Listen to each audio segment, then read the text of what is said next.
Ecco Carlo, la macchina.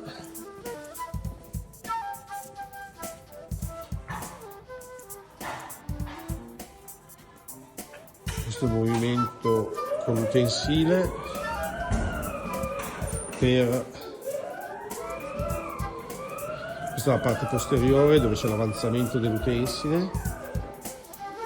Ok, questa è la parte posteriore della macchina, quella è la vasca dell'acqua con la pompetta. Questa è la parte posteriore del macchinario. Non lo posso accendere perché non ho l'elettricista oggi, che siamo chiusi, quindi le mole sono standard, classiche, mole a terza conica, le abbiamo.